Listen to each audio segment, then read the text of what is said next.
Kamis pagi, Wakil Wali Kota Palembang Fitrianti Agustinda meninjau pelaksanaan vaksinasi di Puskesmas Taman Bacaan di Jalan Kiai Haji Ashari, Kecamatan Seberang Ulu 2. Didampingi Kepala Puskesmas, Fitri mengecek kesiapan pelaksanaan vaksinasi mulai dari pendaftaran, proses screening, penyuntikan vaksin hingga proses observasi. Selain itu, Fitri juga melakukan sosialisasi protokol kesehatan dengan membagikan masker gratis serta menghimbau warga untuk memanfaatkan vaksin gratis sebelum diterapkan berbayar.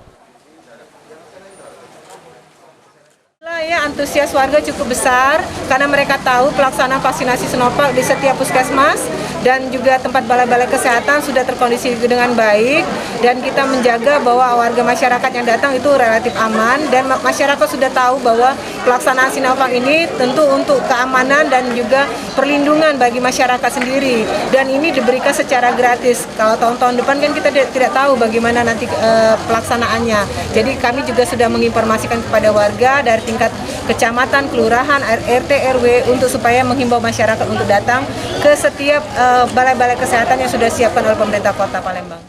Sementara itu, Kepala Puskesmas Taman Bacaan mengungkapkan warga mulai sadar vaksin.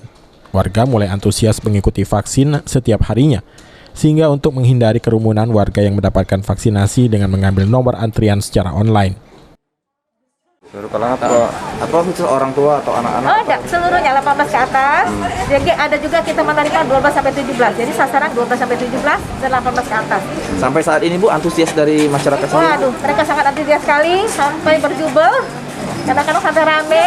Makanya saya membuat sistem antrian online. Jadi nomor HP kita sebarkan ke RT, kemudian ke kelurahan juga, jadi mereka mendaftar melalui Pak RT-nya. Ya, jadi kita menyebarkan nomor HP, nomor WA. Mungkin ada sedikit himbauan nggak Bu untuk? Abidin Riwanto, PAL TV. Mohon maaf Bapak Ibu semuanya.